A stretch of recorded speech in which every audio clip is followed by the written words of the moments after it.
আপনাদের সবাইকে স্বাগত। এই মুহূর্তে আমার সঙ্গে রয়েছেন প্রাক্তন দিনের বিশিষ্ট ফুটবলার মানস ভট্টাচার্য। মানসদা, স্বাগত জানাই স্পটন নিউজে তোমাকে। মানসদা, রাত পোহালেই বাংলা দীর্ঘ প্রতীক্ষার অবসান ঘটিয়ে আবারও ফাইনাল খেলছে, আর প্রতিপক্ষ আবার সেই কেরালার কাছেই স্বপ্নভঙ্গ হতে হয়েছিল ফাইনালে, আবার সেই কেরালা, কিন্তু সামনে সঞ্জয় সেন। কি বলবেন আপনি, কতটা আশাবাদী এই ম্যাচ নিয়ে? দেখো, ধারাবাহিকভাবে আমাদের দল ভালো খেলে আজকে ফাইনালে এসছে। বাংলা দল এত ভালো ফুটবল ইদানিং কালে কিন্তু খেলেনি। প্রতিটা ম্যাচে দাপট দেখিয়েছে এবং তাদের দক্ষতা প্রমাণ করেছে। একদম। অপরদিকে যদি তুমি কেরালাকে দেখো, কেরালাও কিন্তু ভালো দল। ইস্টবেঙ্গলের 4 জন খেলোয়াড় রয়েছে ওই দলে, যেখানে আদিল, আমল এবং জোসেফ জাস্টিন, মাঝমাঠে রয়েছে রোসালের মতো প্লেয়ার, কত ম্যাচে হ্যাটট্রিক করেছে। একদম। মুশারফ, এরা কলকাতার মাঠে খেলা প্লেয়ার এবং এরা ভালো খেলোয়াড়। আরো ভালো খেলোয়াড় না হলে ওরাই বা ফাইনালে এলো কি করে? মণিপুরকে 5 গোল দিল কি করে সেমিফাইনালে? একদম। এটা একটা গঠনমূলক ফুটবল ওরাও খেলে এবং ওরাও আমাদের মতো উইং অ্যাটাক করে, মাঝখান থেকে খেলা তুলে আনার চেষ্টা করে। তবে আমি বলবো, এবারের লড়াইটা ওদের যেমন ইস্টবেঙ্গলের খেলোয়াড় অনেক আছে, ভালো খেলোয়াড় আছে, তেমনি আমাদের এখানেও কিন্তু বেশ কয়েকজন ভালো খেলোয়াড় নিয়ে দল গঠন করা হয়েছে যারা ভালো খেলছে। আমাদের ডিফেন্সে অয়ন আছে, জুয়েল আছে, ওরা ভালো খেলছে। দুটো প্রান্তিক ব্যাক আমাদের প্রচন্ড ভালো ফুটবল উপহার দিচ্ছে এবং আমাদের অ্যাসেট আমি বলবো এই দলের রবিলাল মান্ডি এবং বিক্রম প্রধান। একদম। গোলরক্ষক যাকে হোক, আমাদের 3 জন গোলরক্ষকই সমান দক্ষ। এখন কাকে নেবে, কাকে খেলাবেন, সেটা সঞ্জয়ের ব্যাপার। হ্যাঁ, ইস্টবেঙ্গলের গোলরক্ষক রয়েছে, সেটি ভালো। শুভ বলে প্লেয়ারটি রয়েছে, ইউনাইটেড স্পোর্টসের যে খেলোয়াড় সেও আছে। আমাদের দল ভালো, আমাদের গোলকিপারও ভালো। মানসদা, মানে এই যে তুমি যে কথাটা বললে যে কোথাও না কোথাও ইস্ট বেঙ্গলের 4 জন রয়েছে, তবে ভুলে গেলে চলবে না ডায়মন্ড হারবারের সঙ্গে তুমিও যুক্ত রয়েছো। সেই দলেরও 6 জন ফুটবলার কিন্তু দলের সঙ্গে যুক্ত রয়েছে। একদম। এই দলের 6 জন আছে, 4 জন তো রেগুলারই খেলছে, একদম, 5 জনও একটা সময় খেলছে। এটা দেখো, তুমি কি ইঙ্গিত করছো আমি বলবো না। বাংলা খেলছে, আমি বলবো আমার বাংলা খেলছে, যেখানে রবি হাসদা, নরহরির মতো দুটো ভালো পজিটিভ স্ট্রাইকার আমরা পেয়েছি এবং মনতোষ বলে যে ছেলেটি আসছে, মনতোষ মাঝি ইস্টবেঙ্গলের প্লেয়ার, ও কিন্তু খুব ভালো ফুটবল খেলছে। আমাদের বাংলায় প্রতিভা আছে, নেই বললে মান্ডি মাঝমাঠে সেখান থেকে দুরন্ত গোল করেছে।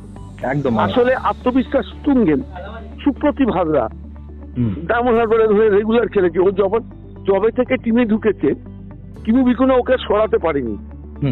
অয়ন মন্ডল বলেছে স্টপারটা, যেদিন থেকে দলে ঢুকেছে কোচ ওকে সরাতে পারেনি। রবিলাল মান্ডি প্রথম দিন থেকে দলে ঢুকেছে, ওকে বাদ দিয়ে ক্লাব অন্য প্লেয়ারকে খেলাতে পারেনি। এরা ভালো খেলোয়াড়, দক্ষ ফুটবলার। নরহরি ঠিক সময়ে নেমে গোল করেছে, দলকে একটা ভালো জায়গায় পৌঁছে দিয়েছে। সেই দিক থেকে আবার সুপ্রতিভের গতিও রয়েছে। তারপরে ইসরাফিল আছে। আমি যেটা বলতে চাই, বাংলা যখন ফাইনালে একবার উঠেছে এবং যে ফুটবলটা ওরা খেলেছে সঞ্জয়ের নেতৃত্বে, আমার মনে হয় না খুব একটা সহজ জায়গায় কিন্তু কেরালা পাবে। আমি তোমায় বলে দিলাম, ওদের যতই খেলোয়াড় থাকুক, আদিল থাকুক, জোসেফ থাকুক, মুশারফ থাকুক, রোসাল থাকুক, যেই থাকুক, আমাদের ছেলেরা সমান দক্ষ। তারা এই ম্যাচটাকে, আর আমার একটা ভালো লেগেছে যেটা এবার এই বাংলা দলের, ওরা পিছিয়ে পড়েও ম্যাচ জিতেছে। একদম, যেটা সচরাচর বাংলা দলে দেখা যায়নি। পিছিয়ে পড়ে ম্যাচে ফিরেছে খুব কম বাংলা দল, এবার কিন্তু সেটা হয়নি। পিছিয়ে পড়ে আরো যেন বেশি অ্যাগ্রেসিভ হয়ে ম্যাচে ফেরার চেষ্টা করেছে। মানসদা, কেরালা দলটাও তো অনেকটাই শক্তিশালী। তুমি শুরুতেই যেটা বললে যে মণিপুরকে যেভাবে তারা উড়িয়ে দিল, কতটা সতর্কতা অবলম্বন করতে হবে এই দিক থেকে, বিশেষ করে সঞ্জয় সেনের বাংলাকে? ফাইনাল ম্যাচ, ডিফেন্সকে কম্প্যাক্ট রাখতে হবে, মাঝমাঠ থেকে খেলাটাকে ধরতে হবে এবং রবি, নরহরি, মনতোষ যেই খেলুক তাদের ব্যবহার করতে হবে। আমাদেরও স্পিডি খেলোয়াড় রয়েছে, আমাদেরও গতি আছে একদম। আর সবচাইতে বড় ব্যাপার হচ্ছে, একটা দলে যখন অনেকে গোল করার জায়গায় থাকে, তখন সেই দলের পক্ষে অনেক সুবিধা হয়, প্রচুর সুবিধা হয়। কারোর ওপর ভরসা করে তোমাকে থাকতে হবে না। প্রায় 27টা গোল বোধহয় এবার বাংলা করেছে, যেটা একটা রেকর্ড এবারের এই দলে, এটা বলতে হবে। সবচেয়ে বড় ডিসঅ্যাডভান্টেজ এই খেলাটাতে কৃত্রিম ঘাসে তোমায় খেলতে হবে, এইটা একটা বড় ইয়ে। এবং খুব অল্প সময়ের মধ্যে আমাদের ছেলেদের এতগুলো ম্যাচ খেলতে হয়েছে। এখন তুমি বলতে পারো ওরাও তো খেলেছে, আমিও তাই বলছি, ওরাও খেলেছে, আমরাও খেলেছি।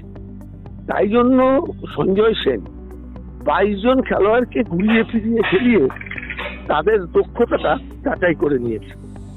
সুতরাং এটা তার একটা বড় প্লাস পয়েন্ট। এবার আসল খেলা ফাইনাল যখন শুরু হবে, ফাইনাল মানেই একটা অন্য ব্যাপার। ফাইনালে গিয়ে বাংলা বরাবরই অন্যরকম ভাবে ফুটবল খেলে। আমরা টাই ব্রেকারে হেরেছিলাম এই যুব ভারতের ক্রীড়াঙ্গনে, আমার মনে আছে সেই দিনটির কথা। মাননীয় ক্রীড়ামন্ত্রীও ছিলেন আমাদের সাথে একই জায়গায়। খুব হতাশ হয়েছিলাম, আমরা ভেবেছিলাম আমরাই হয়তো শেষ আসি হাসবো, কিন্তু আমরা পারলাম না। যাই হোক, খেলার পার্ট এটা, ওটাকেও মেনে নিতে হবে। তবে এটা ঠিক, কেরালা বাংলা যখনই দেখা হয়েছে তখনই খেলার মধ্যে আলাদা উত্তেজনা এসেছে। আমার মনে পড়ছে আমাদের টাইমে 1981 টিচুরে গ্রুপে আমরা এবং কেরালাও তখন দুরন্ত টিম ছিল। প্রচুর দর্শক মাঠে হয়েছিল এবং সাইড লাইন দিয়ে লোক দাঁড়িয়ে গেছিল, বসে পড়েছিল, কাসর ঘন্টা নিয়ে তারা তাদের দলকে উৎসাহ দেওয়ার জন্য এসেছিল। সেই ম্যাচ আমরা কিন্তু 3 গোলে জিতেছিলাম। যে দর্শকেরা ওদের হয়ে সাপোর্ট করতে এসেছিল, শেষ পর্যন্ত ওরা আমাদেরই সাপোর্ট করেছে। আরো একটা ম্যাচ আমার মনে পড়ছে কেরালার সাথে হয়েছিল, সেটা জুনিয়র ন্যাশনালে। আমাদের টিম ভীষণ ভালো ছিল, বিদেশ, আমি, ভাস্কর, শিবব্রত নাথ, আমাদের দারুণ টিম, শ্যামল ব্যানার্জি। আমরা কৃষ্ণনগরে হেরে গেছিলাম মজিদের গোলে 1 গোলে। প্রচুর গোল মিস করেছি, গোল করতে পারিনি। কিন্তু সেই কেরালাতে পরের বছর কোয়েম্বাটুরে বিসিআই ট্রফি ফাইনালে আমার জোড়া গোলে আমরা ফাইনালে হারিয়ে আমরা বিসিআই ট্রফি জিতেছিলাম। ওদের সাথে যখনই আমাদের খেলা হয়েছে দারুণ লড়াই হয়েছে।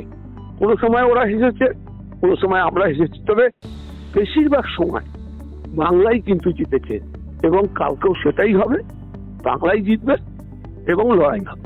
একদম। অসংখ্য ধন্যবাদ মানুষদা স্পটন নিউজে এই মূল্যবান বক্তব্য শেয়ার করে নেওয়ার জন্য। আমাদেরও চোখ থাকবে মানুষদা, আপনি যেটা বললেন যে বাংলা শেষ ম্যাচে, ফাইনাল ম্যাচে কি ফলাফল করে। আপাতত আপনারাও চোখ রাখুন স্পটন নিউজে। ধন্যবাদ মানুষদা। ধন্যবাদ তোমাকে।